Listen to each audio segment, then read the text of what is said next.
Nepal HD television अब तपाईँ सँगसँगै।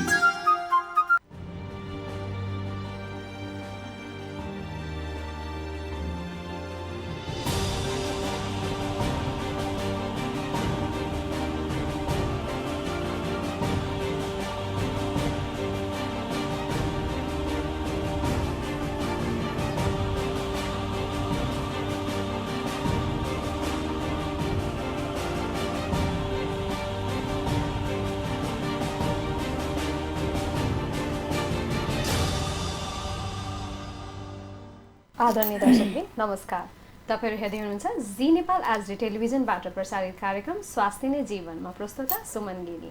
स्वास्थ्य नै मानिसको सबैभन्दा ठूलो धन हो भन्ने मान्यताका साथ तयार पारिएको यस कार्यक्रममा हामी तपाईहरुलाई स्वास्थ्य सम्बन्धी विभिन्न जानकारी गराउनुका साथै स्वास्थ्य क्षेत्रमा आफ्नो अमूल्य योगदान पुर्याउनुभएका व्यक्तित्वहरुसँगको कुराकानी गर्ने गर्दछौं। दर्शकबिन, नर्स शब्द आफैमा शान्त र सभ्य छ। नर्सिङ भन्ने बित्तिकै हाम्रो मनमा सेवा र मायाको भाव आउँछ। हुन त पहिला नर्सिङ शब्दलाई लिएर, नर्सिङको महत्त्वलाई लिएर धेरै कुराहरू, नर्सिङको महत्त्वहरू बुझ्नु भएको थिएन। अहिले यो कोभिड-19 को सिचुएसनमा अग्रपन्थीमा 24 घण्टा दिन रात नभनी, भोक तिर्खा नभनी काम गरिरहेको कारणले गर्दा नर्सको महत्त्व र अर्थ केही फराकिलो भएको छ।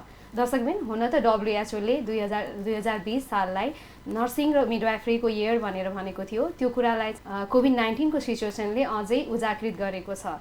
यसै नर्सिङहरूको समस्या, अवस्था र चुनौती र अवसरका विषयमा कुराकानी गर्नको निम्ति आज हामीले आफ्नो स्टुडियोमा निम्ताएका छौँ भेरी अस्पतालका नर्सिङ डाइरेक्टर दुर्गा लक्ष्मी श्रेष्ठ। आउनुहोस् उहाँलाई स्वागत गरौँ आजको कार्यक्रममा। स्वागत छ म्याम आज कार्यक्रममा। धन्यवाद यहाँलाई। हजुर म्याम, के गर्दै हुनुहुन्छ म्याम आजकल? कता व्यस्त हुनुहुन्छ? आजकल अब कोभिडको कारणले गर्दा त्यसकै व्यवस्थापन, त्यसकै तयारीहरूमा चाहिँ व्यस्त छौँ। हजुर, अब सबैभन्दा पहिला हामी म्याम नर्सिङ भनेको के हो, नर्सिङ पेसा भनेको के हो र यो पेसालाई किन प्रोफेसन भनिएको हो, यसको बारेमा के भन्नुहुन्छ? नर्स भन्ने बित्तिकै एउटा अब मान्छे एउटा व्यक्ति हो भन्ने बुझौँ होइन। जुन व्यक्ति जसले चाहिँ एउटा बिरामी अथवा चाहिँ स्वास्थ्य मान्छेहरूलाई चाहिँ सेवा प्रदान गर्न सक्छ, उसले चाहिँ एउटा सर्टेन कोर्स स्टडी पास गरिसके पछाडि लाइसेन्स प्राप्त गर्छ र लाइसेन्स प्राप्त गरिसके पछाडि मात्र उसलाई नर्स भनेर एउटा चिनिन्छ। उसले चाहिँ विभिन्न होइन आफै इन्डिपेन्डेन्टली अथवा चाहिँ आफै नै कुनै पनि सेवाहरू अथवा बिरामीलाई गर्ने केयरहरू चाहिँ गर्न सक्छ, त्यसलाई नै नर्स भनिन्छ। वास्तवमा नर्सिङ भनेको चाहिँ एउटा प्रोफेसन पनि हो होइन। नर्सिङ भन्ने बित्तिकै के हो त भन्दाखेरि यो नर्सिङ एउटा प्रोफेसन हो होइन। नर्सिङ भन्ने बित्तिकै केयर टु कसलाई केयर गर्ने हो त भन्दा जो चाहिँ अस्वस्थ छ, जो चाहिँ हेल्दी छ, त्यो उनीहरूलाई सहयोग गर्ने अथवा चाहिँ उनीहरूलाई चाहिँ हामीले चाहिँ स्वस्थ बनाउनुको लागि चाहिँ विभिन्न योगदानहरू गर्नु भनेकै नर्सिङ पेसा हो। यो एउटा आर्ट साइन्स पनि भन्छ होइन, किनकि साइन्स भनेको यो पनि एउटा मेडिकल साइन्स अन्तर्गत नै पर्ने एउटा विधा हो। त्यसले गर्दाखेरि यो विधाहरू दिन प्रतिदिन चाहिँ परिवर्तन हुने भएको कारणले गर्दा यसलाई साइन्स पनि भनेर भनिन्छ। र अर्को कुरा के छ त भन्दाखेरि जस्तै हामीले जति अब यहाँनिर नर्सिङ भनेको कुनै प्रोफेसनसँग रिलेटेड अथवा कुनै प्रोफेसनलाई चाहिँ एसिस्ट गर्ने भनेर बुझिन्छ नि, तर त्यो होइन। नर्सिङ भनेको चाहिँ बिरामीलाई सहयोग गर्ने अथवा बिरामीलाई उपचार हेल्दी बनाउनुको लागि अथवा बिरामीलाई स्वस्थ बनाउनुको लागि सहयोग गर्ने एउटा प्रोफेसन हो। नितान्त चाहिँ के छ त भन्दाखेरि इन्डिपेन्डेन्ट प्रोफेसन हो होइन। यहाँ डिफिनेसन नै हेर्नुभयो भने परापूर्व कालदेखि नै नर्सिङ भनेको चाहिँ कसैलाई कुनै प्रोफेसनलाई सहयोग गर्ने भनेर भनेको छैन। यसले डाइरेक्टली सहयोग गर्ने भनेको चाहिँ जो बिरामी छ अथवा जो चाहिँ स्वस्थ पिपुल छ त्यो दुईटा सहयोग गर्ने हो। बिरामीलाई स्वस्थ हुन सहयोग गर्ने हो र स्वस्थ पिपुललाई बिरामी हुन नदिन सहयोग गर्ने हो। र यो चाहिँ किन प्रोफेसन हो त भन्दा यसको पनि विभिन्न एउटा चाहिँ क्यारियर ल्याडर्सहरू छ होइन। एउटा जस्तै विभिन्न चाहिँ यसको हायर एजुकेसन छ होइन। उसले यसको नर्सिङको पनि पहिला मान्छेले नर्सिङलाई चाहिँ एउटा ट्रेनिङ हो भनेर बुझ्थ्यो नि, तर त्यो होइन। यो ट्रेनिङ होइन, यसका चाहिँ विभिन्न चाहिँ के छ त भन्दाखेरि क्वालिफिकेसनहरू ल्याडरहरू छ। जस्तै PCL नर्सिङ जस्तै स्टाफ नर्स भन्ने भयो, त्यसपछि ब्याचलर नर्सिङको कुरा छ, मास्टर नर्सिङको कुरा छ, PhD पोस्ट PhDसम्म यसको चाहिँ क्यारियर ल्याडर छ। त्यो कारणले गर्दाखेरि र त्यस्तै गरेर यसको आफ्नै कोड अफ इथिक्स छ यसको आफ्नै काउन्सिल छ यसलाई रेगुलेसन गर्नको लागि अथवा यसलाई नियन्त्रण गर्नको लागि। यसको चाहिँ भनौँ न सेवालाई चाहिँ चुस्त दुरुस्त यसको चाहिँ एजुकेसन सेक्टरलाई पनि हेर्नको लागि चाहिँ काउन्सिल छ होइन, विभिन्न विद्यालयहरू। त्यो कारणले गर्दाखेरि यो चाहिँ एउटा प्रोफेसन हो। प्रोफेसन हुनुको लागि के हो त भन्दा एउटा इन्डिपेन्डेन्सी हुनुपर्छ भन्ने कुरा हो। अरूसँग डिपेन्डेन्ट भयो भने त्यो प्रोफेसन हुँदैन होइन। आफै नै इन्डिपेन्डेन्सी कुनै पनि विधाले प्र्याक्टिस गर्न सक्छ भने त्यो प्रोफेसन हो। त्यो अब यसरी हेर्दाखेरि यसलाई प्रोफेसन सेमी प्रोफेसन दुइटै भन्न सकिन्छ। हरेक प्रोफेसन जस्तै मेडिकल प्रोफेसनकै कुरा गर्नु, डक्टर सरकै कुरा गर्नुभयो भने पनि उहाँहरूले सबै एक्लैले सबै गर्नुहुन्न, उहाँहरूलाई पनि सहयोग चाहिन्छ होइन। त्यसले गर्दाखेरि त्यो पनि प्रोफेसन हो कि होइन। जस्तै नर्सेस पनि एक्लै इन्डिपेन्डेन्टली त काम गर्छ आफ्नो कामहरू, तर उनीहरूलाई पनि सहयोग चाहिन्छ होइन। यो त टिम वर्क नि एउटा मेडिकल प्रोफेसन भनेकै टिम वर्क हो। त्यसै कारणले गर्दाखेरि यसलाई हामीले प्रोफेसन भनेर जस्टिफाई गर्न पनि सक्छौँ होइन। यो चाहिँ इन्टरडिपेन्डेन्ट छ, इन्डिपेन्डेन्ट मात्रै नभएर इन्टरडिपेन्डेन्ट छ भनेर यसलाई सेमी प्रोफेसन भन्न पनि सकिन्छ। हजुर, एकदमै हाम्रो बुझाइमा भएको जस्तै हजुरले भन्नुभएको जस्तै नर्स भनेको चाहिँ यो नर्सिङ पेसा भनेको चाहिँ यो अलग प्रोफेसन हो। यसले चाहिँ बिरामीको लागि 50% आफू एक्लैले पनि सहयोग गरेर सन्चो बनाउन सक्छ भन्ने खालको कुराहरू भयो होइन म्याम। यो सँगसँगै अब तपाईँले चाहिँ भनेको जस्तै नर्स हुनको लागि चाहिँ विभिन्न चरणहरू छन्, डिग्रीहरू छन्, त्यो लिएर नर्स हुनु पर्यो। र तपाईँलाई चाहिँ यो नर्समा चाहिँ किन इन्ट्रेस्ट आयो, किन नर्सिङ पेसा रोज्नु भएको होला? यस्तो छ, जस्तै मेरो कुरा गर्दा मेरो कन्टेक्स्ट अलिक फरक हो। जस्तै म एकचोटि सानोमा बिरामी परेर म चाहिँ गोर्खामा जन्मेको मान्छे हुँ होइन। त्यो म चाहिँ मेरो नजिकको अस्पताल भनेको आम पिपल मिसन हस्पिटल थियो। त्यति बेला मलाई चाहिँ अर्थराइटिस भएर चाहिँ होइन त्यहाँ चाहिँ बिरामी भएर भर्ना हुने बेलामा, त्यहाँ 6 दिनसम्म भर्ना हुने बेलामा चाहिँ नर्सेसहरूको चाहिँ मलाई गरेको केयरप्रतिको जुन एउटा मलाई एउटा फिलिङ्स आयो नि होइन। जस नर्सेस भनेको चाहिँ एउटा राम्रो व्यक्तित्व रहेछ, अथवा उसले चाहिँ बिरामीलाई राम्ररी हेरचाह गर्दो रहेछ, अथवा बिरामीको नजिकको मान्छे, नजिकबाट चाहिँ बिरामीलाई बुझ्ने मान्छे हो र उनीहरूलाई सहयोग गर्ने मान्छे भनेको नर्स रहेछ भन्ने एउटा मलाई इन्सपिरेसन आयो होइन। र अर्को कुरा मेरो आमाले पनि छोरी नर्स बन्दै हुन्थ्यो भन्ने एउटा किसिमको चाहिँ भावनासँग जोडिएको कुरा रह्यो यो। त्यो कारणले गर्दा र अर्को कुरा विभिन्न जस्तै मेडिकल प्रोफेसनै रोज्ने भन्ने मेरो आफ्नो पनि सानैदेखिको सोच। यी धेरै कुराहरूले गर्दा चाहिँ म नर्स बन्न पुगेको हुँ होइन। यो नै हो खास मेरो इन्सपिरेसन, म कसरी बने भन्ने कुराहरू। हजुर, सबैभन्दा पहिला त हजुर एउटा नर्स हुनुहुन्छ, अनि त्यसपछि चाहिँ हजुर अब नर्सिङ डाइरेक्टर भएको भएर एउटा नर्सिङ प्रशासक पनि हुनुहुन्छ र सँगै म्यानेजमेन्ट टिमसँग पनि रहनु भएको छ। र सँगसँगै अहिले चाहिँ भेरी अस्पतालमा कोभिड वार्ड बन्यो, 100 बेडको हस्पिटल बन्यो होइन। त्यो सँगसँगै हजुरको कार्यभार त बढेकै छ, किनकि 24 घण्टा सेवा दिनु छ, त्यहाँ चाहिँ म्यानेजमेन्ट गर्नु छ, त्यो सँगसँगै गर्नुभएको छ। यो रोलहरूमा चाहिँ कस्तो खालको भिन्नता पाउनुभयो एज अ नर्स, हजुरको नर्स, त्यसपछि नर्सिङ प्रशासक र एज अहिले कोभिड म्यानेजर भनेर रोलहरू के फरक पाउनुभयो? डेफिनेटली अब यो 3टा रोल चाहिँ आफैमा होइन फरक खालको भूमिका निभाउने रोल हो। जस्तै एज ए नर्स मैले त विभिन्न ल्याडर भनौँ न विभिन्न चाहिँ चरणहरू चाहिँ काम गरेँ। जस्तै एज ए स्टाफ नर्स पनि मैले धेरै वर्ष काम गरेँ होइन। त्यस्तै गरेर म अफिसर लेभलमा पनि काम गरेँ, अनि प्रशासक लेभलमा पनि नर्सिङ प्रशासक भएर पनि काम गरेँ। र म अहिले चाहिँ प्रमुख अस्पताल नर्सिङ प्रशासक अथवा नर्सिङ डाइरेक्टरको रूपमा काम गरिरहेको छु भेरी अस्पतालमा। 5 वर्षभन्दा बढी भइसक्यो, यहाँ 5-6 वर्ष रनिङ हो मेरो सर्भिस। र के छ त भन्दा मैले विभिन्न ग्रासरुटदेखि लिएर अहिले एउटा भनौँ न केन्द्रीय अस्पतालमा काम गर्ने मौका पाएको छु।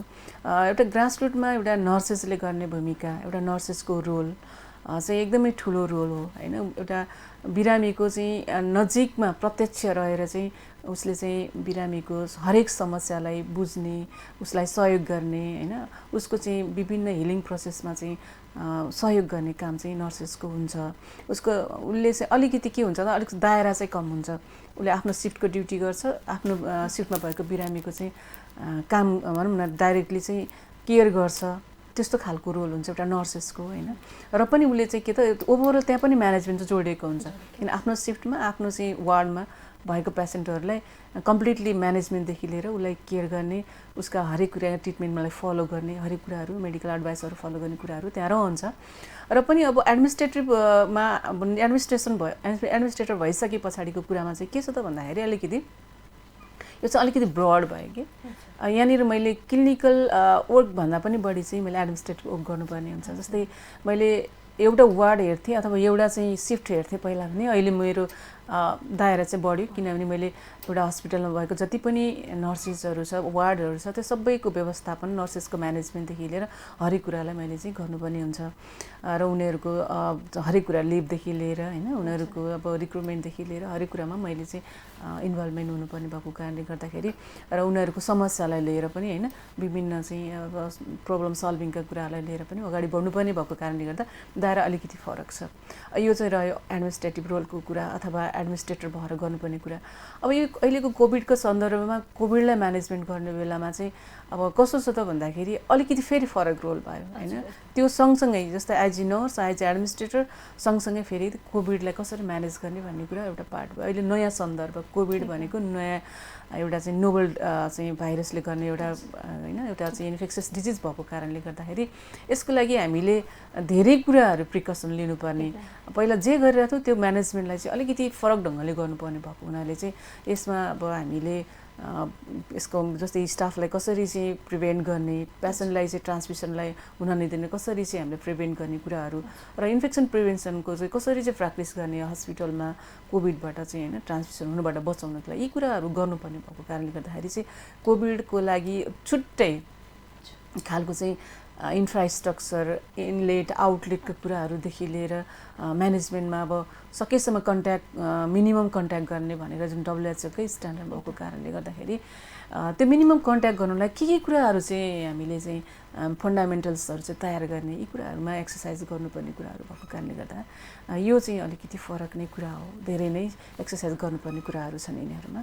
हजुर, अब हजुरको यो विगत 5 महिनादेखि जुन कोभिड अस्पताल खजुरा क्यान्सर हस्पिटलमा थियो, त्यसपछि अब रिसेन्टली अब भेडी अस्पतालमा आएको छ, त्यहाँ 100 बेडको भनिएको छ। अब यस्तोमा चाहिँ रोलहरू, तपाईँको काम कार्यभारहरू त बढे सँगसँगै अब त्यहाँका अन्य सेवाहरू र नर्सिङ म्यान पावरहरूलाई कसरी त्यहाँ म्यानेज गरिराख्नु भएको छ अहिले? के छ त भन्दा जस्तै हिजो पनि हामीले भेरीबाटै गएर क्यान्सर हस्पिटलमा चाहिँ म्यानेजमेन्ट गरिरहेको कुरा, कोभिड म्यानेजमेन्ट गरिरहेको हो र हिजो र अहिलेको सिनारियो चाहिँ अलिकति फरक छ। हिजो चाहिँ धेरै केसहरू असिम्टोमेटिक थिए, अब अहिलेको केसहरूमा चाहिँ सिम्टम्सहरू छ। सिम्टम्स अनि के छ त भन्दा मोडरेट टु सिभियर सिम्टम्सहरू छ। अहिले पनि हामीसँग कोभिड वार्डमै 5-6 जना बिरामीहरू चाहिँ सिपापमा हुनुहुन्छ होइन, उहाँहरूलाई चाहिँ अब विशेष खालको केयरहरू गर्नुपर्ने अवस्था भइरहेको छ। अब हिजोको अवस्थामा अब हामीले यस कार्यहरूलाई सम्पन्न गर्नको लागि प्रदेश सरकार, केन्द्र सरकारबाट निकै नै सहयोग पाइरहेको अवस्था हो। जस्तै दुवै सरकारहरूले चाहिँ हामीलाई भरपुर सहयोग गरेको कारणले गर्दा नै हामीले यो गर्न म्यानेज गर्नलाई, यो व्यवस्थापन गर्नलाई चाहिँ सफल भएका छौँ होइन। जस्तै यही कोभिड म्यानेजमेन्ट गर्नको लागि भनेर विभिन्न इक्विपमेन्ट सहित केही नर्सिङ ह्युमन रिसोर्सहरू पनि हामीलाई प्रोभिन्स सरकारबाट पाएको थियो होइन। त्यसमा अब हाम्रोमा त उहाँहरूले 42 जना दिनुभएको थियो, तर हामीले विज्ञापन गर्दा त्यति बेला 18 जना मात्रै हामीले लिएका थियौँ, किनकि अब असिम्टोमेटिक धेरै स्टाफ राखेर अब गर्दाखेरि स्टाफ बढी हुने हो कि भन्ने हिसाबले आफूलाई जति चाहिन्छ त्यति मात्रै हामीले रिक्रुट गरेका थियौँ र त्यतिले नै पुगिरहेको थियो। र अहिलेको अवस्थामा चाहिँ के छ त भन्दाखेरि अब हामीले त्यो त्यहाँको चाहिँ म्यानेजमेन्टलाई यता सिफ्ट गर्नु पर्यो होइन। जस्तै भनौँ न क्यान्सर हस्पिटललाई चाहिँ कोलाई चाहिँ भेरीमा सिफ्ट गर्नु पर्यो। अब भेरीमा ल्याउँदाखेरिको समस्या चाहिँ हाम्रो च्यालेन्जेस चाहिँ के हो त भन्दाखेरि हामीसँग कोभिड प्लस नन कोभिड दुइटै सर्भिस सँगसँगै रन गर्नु पर्यो।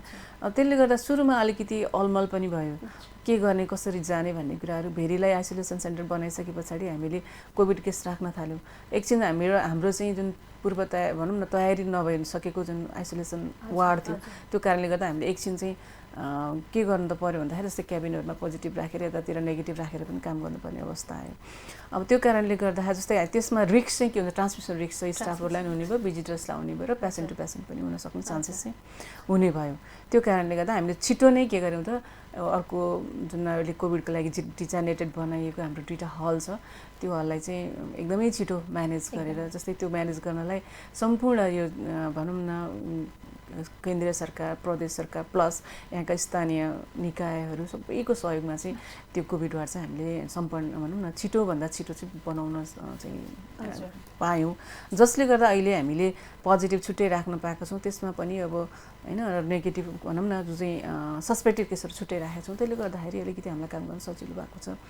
र अर्को के कुरा के हो त भन्दा जस्तै यसमा थुप्रै च्यालेन्जेसहरू त छ, किनभने अब अहिलेको भेरीको अवस्था भनेको अब त्यहाँका चिकित्सक लगायत नर्सिङ स्टाफ लगायत अरू अन्य कर्मचारीहरू पनि कोभिड-19बाट सङ्क्रमित धेरै भइरहेको अवस्था छ। करिब 25-30 जना हैन हाम्रो चाहिँ स्वास्थ्य कर्मीहरू चाहिँ सङ्क्रमित भइसकेको अवस्थामा हस्पिटलको त्यो दुईटै service covid plus non covid सर्भिसलाई चलाउन चाहिँ गाह्रो छ। र पनि जस हाम्रो अहिलेको जति पनि नेगेटिभ म्यान पावर्सहरू हुन्छ उहाँको चाहिँ मोटिभेसन उहाँको चाहिँ एकदमै राम्रो चाहिँ कन्ट्रिब्युसनको कारणले गर्दा अहिले रन गर्न सजिलो छ। र नियर फ्युचरमा हामीले अब छिटै नै केही थप म्यान पावरहरू चाहिँ थप्दैछौँ, त्यसले अलि सजिलो बनाउँछ। हजुर, यसमा कोभिड-19 को म्यानेजमेन्टमा हजुरको एकदमै सराहनीय भूमिका छ, त्यो चाहिँ हाम्रो जानकारीमा पनि प्राप्त भएको छ।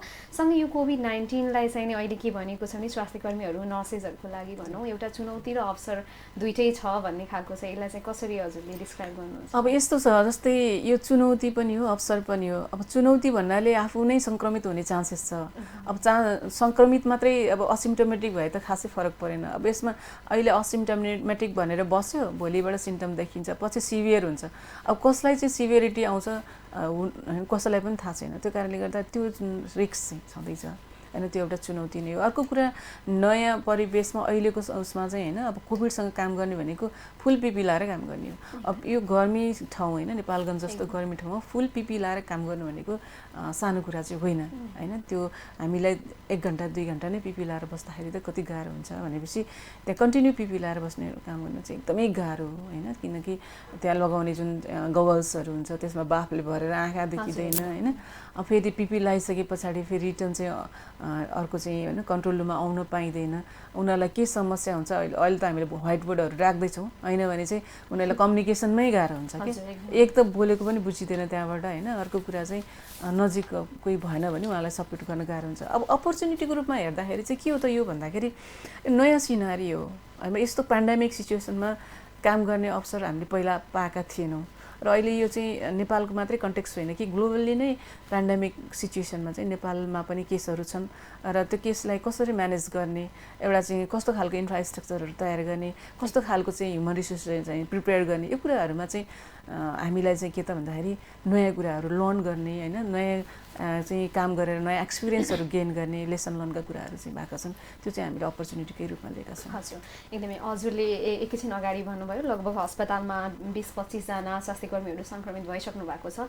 अब बाहिरको रेसियो हेर्दा चाहिँ यो अस्पतालमा डाइरेक्ट कोभिडको पेसेन्टसँगै काम गर्नुपर्ने भएकोले यो इन्फेक्सन दर चाहिँ पेसेन्टदेखि पेसेन्ट स्टाफदेखि पेसेन्ट यो चाहिँ कम हो भन्ने हाम्रो बुझाइ छ। यो चाहिँ यो कसरी कम गर्न तपाईँहरू सम्भव भयो, अथवा यो हाम्रो जुन इन्फेक्सन प्रिभेन्सनलाई कसरी हेरिराख्नु भएको छ हजुरको यो कोभिड? अब यस्तो छ, जस्तै हामीले इन्फेक्सन प्रिभेन्सनको पार्टमा चाहिँ कस्तो छ भन्दाखेरि हामीले सुरुदेखि कोभिडको जुन बाहिर देशमा हैन जस्तै चाइना इटलीतिरको जुन हामीले देख्यौँ नि सिनारीहरू त्यो देखिसके पछाडि हामी प्रिपरेसन फेजमा लाग्यौँ।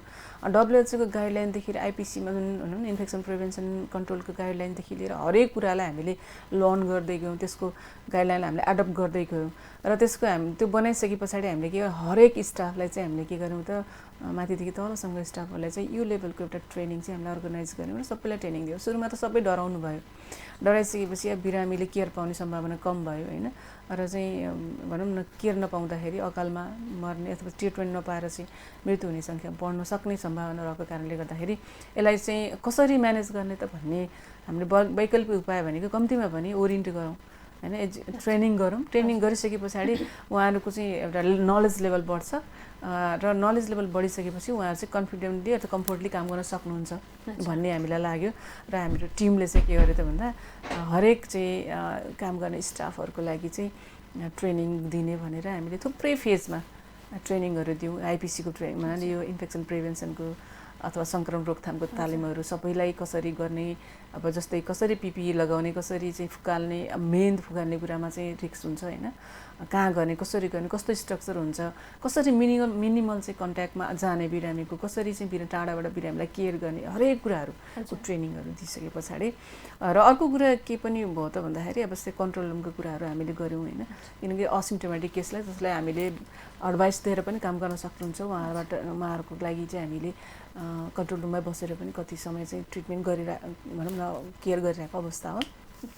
र अर्को कुरा चाहिँ जस्तै भन्नुभयो नि कसरी बचाउने कुरा, अर्को त पिपी नै कुरा हो क्या, मेन चाहिँ पिपी हो। जस्तै कस्तो ठाउँमा केयर गर्दा कस्तो पिपी लाउने यो ट्रेनिङ भएको छ र त्यो खालको पिपी पनि प्रोभाइड भएको छ, जस हामीलाई 3टै लेयरको जुन 3टै टायरको चाहिँ हामीलाई गभर्मेन्टले चाहिँ सबै हिसाबको सहयोग गरेको कारणले गर्दा हामीले अहिलेसम्म पिपीको सर्टेज बोक्नु परेको छैन। त्यो नै हाम्रो लागि चाहिँ ठुलो कुरा। हजुर एकदमै। अब हजुर as a management nursing director चाहिँ अस्पताललाई पनि म्यानेज गर्नु छ, सँगसँगै आफ्नो नर्सिङ प्रशासक भएको कारणले गर्दा नर्सिङको हक र हितलाई पनि हेर्नुपर्ने छ। यो दुईटै कुरालाई कसरी मिलाएर लैजानु भएको छ, स्टाफहरूलाई कसरी मोटिभेट गर्नुभएको छ? अब यो सिचुएसनमा त स्टाफलाई म्यानेज गर्नु, मोटिभेट गर्नु भनेकै ठुलो कुरा छ नि, यसलाई कसरी लिनुभएको छ? अब यस्तो छ जस्तै यो एकदमै च्यालेन्जिङ ओहोरको तपाईँले सोधेको प्रश्न होइन, किनकि स्टाफको मनोबल बढाउने कुरा उहाँहरूलाई चाहिँ होइन उहाँहरूको उच्च मनोबल राख्ने कुराहरू that is not a joke होइन, एकदमै ठुलो कुरा हो। र मैले चाहिँ के गरेँ भने जस्तै उहाँहरूको लागि जस्तै हामीले जे बेनिफिट्सहरू उहाँको लागि हुनसक्ने हो, गर्नु पाउनुपर्ने हो, त्योको लागि चाहिँ हाम्रै हस्पिटल म्यानेजमेन्टसँग पनि लबिङ गरिरहेको अवस्था, प्रोभिन्ससँग लबिङ गरिरहेको कुरा हो। त्यस्तै गरी केन्द्र सरकार पनि लबिङ गरेको र केही इन्सेन्टिभ अब हामीले जति चाहिँ प्लान गरेको थियौँ त्योभन्दा त धेरै रकम कम छ, केही इन्सेन्टिभ पनि स्टाफहरूको लागि आइसकेको छ, त्यो हामी बाँड्ने फेजमै छौँ, अझै हामीले त्यसलाई वर्कआउट गर्नु पाएको छैन। अहिलेको तत्कालीन अवस्था भनेको हाम्रो लागि चाहिँ अहिले ह्युमन रिसोर्स कसरी कोभिडलाई चाहिँ होइन कन्ट्रिब्युट गर्ने र त्यहाँ सकेसम्म 0 डेथ गराउने भन्ने थियो। अस्ति हाम्रो एउटा डेथ त भइहाल्यो, गर्दा गर्दै पनि यो टिम वर्क हो, यतिकै एक्लैले गरेर त सबै कुरा सम्भव छैन। त्यो कारणले गर्दाखेरि चाहिँ अब एउटा त्यो भयो। अर्को चाहिँ इन्सुरेन्सको कुराहरू, जस्तै हामीले हस्पिटल अब राष्ट्रिय बिमामा हस्पिटलका हरेक स्टाफहरूलाई इन्सुरेन्स गराइसकेको छ उहाँहरूलाई एसुरेन्स गर्नको लागि। अर्को कुरा जस्तै हजार्सका कुराहरू, पिपी सप्लाईका कुराहरू होइन उहाँहरूको मोटिभेसनको लागि। अनि यो ट्रेनिङहरू बिचबिचमा जस्तै कसरी अब क्रिटिकल हुँदै गयो नि पेसेन्टहरू होइन, क्रिटिकल केयर कसरी गर्ने, आइसियुमा बिरामीलाई कसरी चाहिँ स्टेबलाइज गर्ने भन्ने कुराहरूलाई चाहिँ हामीले उहाँ ट्रेनिङ पनि 2 दिनको अर्गनाइज गरेर उहाँहरूले पाइसक्नु भएको छ र त्यही अनुसार चाहिँ उहाँहरूले काम गर्दै हुनुहुन्छ। एकदमै राम्रो काम गरिरहनु भएको छ अहिले भेरी हस्पिटलमा हाम्रो टिमले। त्यसले गर्दा नै अहिले अब जस राम्रो कुराहरू आइरहेको छ। हुन्छ, हामीलाई लगभग धेरै कुराको जानकारी भइसकेको छ र हजुरको अब हामी लगभग कार्यक्रमको अन्तमा आइसकेको छौँ।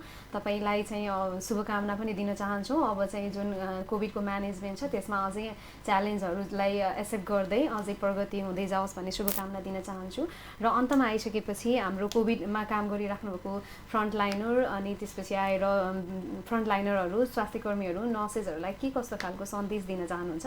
सन्देश राखिदिनु होला। अन्तमा म के भन्न चाहन्छु भने जति पनि अहिलेसम्म कोभिडमा फ्रन्ट लाइनमा बसेर होइन जुन हाम्रो मिड लेभलको म्यान पावर्सहरूले चाहिँ काम गरिरहनु भएको छ, उहाँहरूको काम चाहिँ एकदमै राम्रो छ होइन। उहाँहरूलाई चाहिँ म एकदमै धेरै चाहिँ होइन अब वेल डन अथवा चाहिँ एकदमै राम्रो गरिरहनु भएको छ भनेर भन्न चाहन्छु होइन। र उहाँहरूले अब भविष्यमा पनि यस्तै निरन्तर सेवा गरिराख्नु हुन पनि उहाँहरूलाई म अनुरोध पनि गर्छु। अर्को कुरा, सेवा गर्ने बेलामा सधैँभरि सबभन्दा आफूलाई प्रायोरिटीमा राखेर आफू सेफ हुने र अरूलाई सेफ गर्ने, आफू बाँचौँ र अरू बचाउँ भन्ने यो सिद्धान्तलाई पनि कहिले नबिर्सौँ भन्ने चाहन्छु। र हामीले राम्रोसँग पिपी लाउन जान्यौँ, फुकाल्न जान्यौँ र चाहिँ हामीले त्यो स्ट्यान्डर्डलाई फलो गऱ्यौँ भने हामी सङ्क्रमित हुनबाट पनि बच्छौँ र सङ्क्रमितबाट हुनबाट बच्यौँ भने हामीले भोलि चाहिँ फर्दर चाहिँ अब अरू पब्लिकलाई चाहिँ कन्ट्रिब्युसन योगदान गर्ने कुराहरू रहन्छन्। र सबैलाई एकदम धेरै धन्यवाद दिन चाहन्छु। जुन टिम छ एउटा हाम्रो, त्यो टिमले एकदमै राम्रो काम गरिरहनु भएको छ। 24 घन्टा अहोरात्र खटेर चाहिँ अस्पतालमा कोरोना विरुद्ध लडिरहनु भएको छ होइन। उहाँ कोरोना विरुद्धको लडाइँमा लडिरहनु भएको छ। उहाँहरूले एकदमै कोही पनि यस्तो इनर्जेटिक टिम छ हाम्रो कि 24 घन्टा पनि एउटै मान्छेले ड्युटी गरिरहेको अवस्था हुन्छ। त्यो कारणले गर्दा नै हामीलाई कोभिड नन कोभिडसँगै चलाउन सजिलो भएको छ। उहाँहरूलाई एकदमै धेरै धन्यवाद भन्न चाहन्छु। र चाहिँ यो भविष्यमा पनि यहाँहरूको कुनै पनि पक्षमा कहीँ लड्नु पर्यो अथवा कहीँ केही गर्नु पर्यो भने म जहिले पनि अगाडि रहनेछु भनेर पनि यहाँहरूलाई म विश्वास दिलाउन चाहन्छु।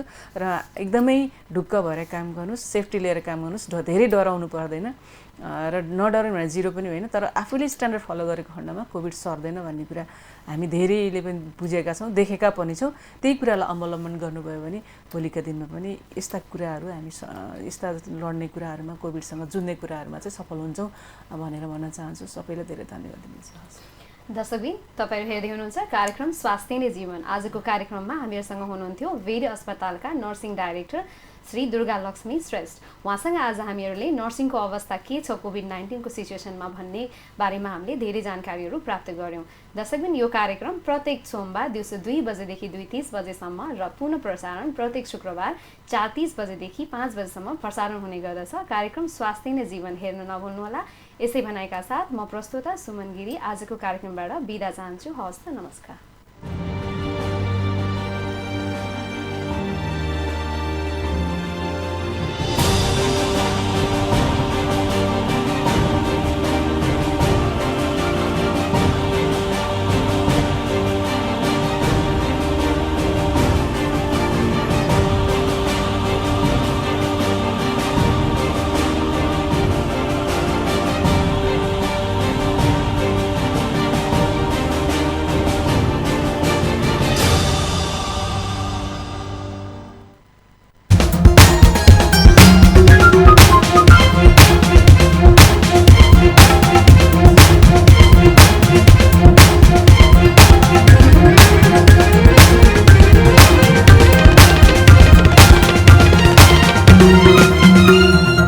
जी नेपाल एचडी टेलिभिजन अब तपाईं सँगसँगै